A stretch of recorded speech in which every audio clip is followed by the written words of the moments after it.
रमसे वहीं सुकृति साधु सुचे पावहीं सब मन काम बंदी वेद पुराण गण कहीं विमल गुण ग्राम लखन श्री रामचंद्र की जय।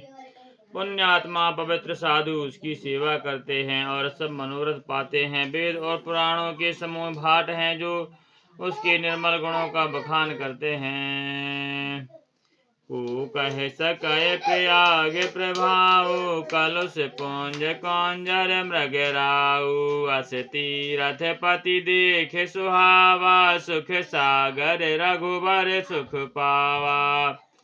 पापों के समूह रूपी हाथी के मारने के लिए सिंह रूपी प्रयागराज का प्रभाव कौन कह सकता है। ऐसे सुहावने तीर्थ राज का दर्शन कर सुख के समुद्र रकुल श्रेष्ठ श्री रामचंद्र जी ने भी सुख पाया। कह सिय लखहि सखहि सुनाए श्री मुख तीरथ राज बढ़ाई कर प्रणाम देखत बन बागा कहत महात्म अति अनुरागा। उन्होंने अपने श्री मुख से सीता जी लक्ष्मण जी और सखा गुह को तीर्थ राज की महिमा कहकर सुनाई। तदंतर प्रणाम करके वन और बगीचों को देखते हुए और बड़े प्रेम से महात्म कहते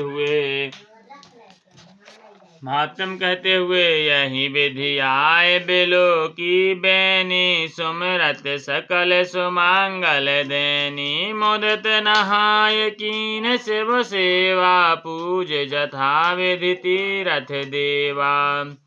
इस प्रकार श्री राम ने आकर त्रिवेणी का दर्शन किया जो स्मरण करने से ही सब सुंदर मंगलों को देने वाली है। फिर आनंद पूर्वक स्नान करके शिव जी की सेवा की और विधि पूर्वक तीर्थ देवताओं का पूजन किया। तब प्रभु भरद्वाज पहि आए करत दंडवत मुनि और लाए। मुनि मन मोद न कछु कहे जाए ब्रह्मानंद राशि जनु पाई। स्नान पूजन आदि सब करके तब प्रभु श्री रामचंद्र जी भरद्वाज के पास आए। उन्होंने दंडवत करते हुए ही मुनि ने हृदय से लगा लिया। मुनि के मन का आनंद कुछ कहा नहीं जाता, मानो उन्हें ब्रह्मानंद की राशि मिल गई हो।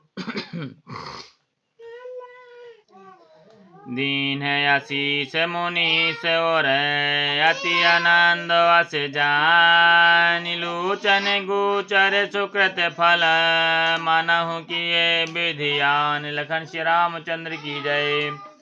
मुनीश्वर भरद्वाज जी ने आशीर्वाद दिया। उनके हृदय में ऐसा जानकर अत्यंत आनंद हुआ कि आज विधाता ने मानो हमारे संपूर्ण पुण्यों के फल को लाकर आंखों के सामने कर दिया। कुशल प्रश्न करि आसन दीन पूज प्रेम परिपूरन कीन कंद मूल फल अंकुर के दिए आनि मुनि मनहु अमी के। कुशल पूछकर मुनिराज ने उनको आसन दिए और प्रेम सहित पूजन करके उन्हें संतुष्ट कर दिया। फिर मानो अमृत के ही वचन हों ऐसे अच्छे अच्छे कंदमूल अमृत के ही बने हों ऐसे अच्छे अच्छे कंदमूल फल के अंकुर लाकर दिए। सिय लखन जन सहित सुहाए अति रुचि राम मूल फल खाए गए विगत श्रम राम सुखारे भरद्वाज मृदु वचन उचारे।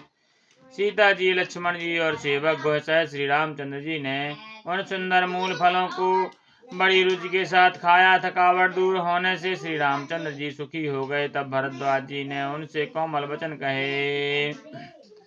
आज सुफल तप तीरथ त्यागु आज सुफल जप जुग विरागु सफल सकल शुभ साधन साजु राम तुम्हि अवलोकत आजू। हे राम, आपका दर्शन करते ही आज मेरा तप तीर्थ सेवन और त्याग सफल हो गया। आज मेरा जप योग और वैराग्य सफल हो गया और आज मेरे संपूर्ण शुभ साधनों का समुदाय भी सफल हो गया। लाभ अवधि सुख अवधि न दूजी तुम्हारे दरस आस सब पूजी। अब करी कृपा देहो बरेहु निज पद सरसज सहज सनेहु। लाभ की सीमा और सुख की सीमा दूसरी कुछ भी नहीं है। आपके दर्शन से मेरी सब आशाएं पूर्ण हो गईं। अब कृपा करके यह वरदान दीजिए कि आपके चरण कमलों में मेरा स्वाभाविक प्रेम हो। करम बचन मन छाड़ छल, जब लगी जनु न तुम्हार, तब लघु सुख सपन हो नहीं, किए कोटि उपचार। लखन श्री रामचंद्र की जय। जब तक कर्म वचन और मन के छल छोड़कर मनुष्य आपका दास नहीं हो जाता, तब तक करोड़ों उपाय करने से भी स्वप्न में भी वह सुख नहीं पाता। सुने मुनि बचन राम सकुचाने, भाव भगति आनंद अघाने, तब रघुवर मुनि सुजस सुहावा, कोटि भांति कहे सबहि सुनावा।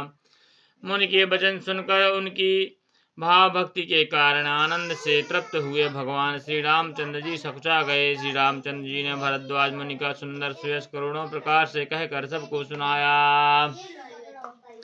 सो बड़ सो सब गुण गण रेहु, जहि मुनि सतम आदर देहु। मुनि रघुवीर परस पर नवहि, बचन अगोचर सुख अनुभवहि।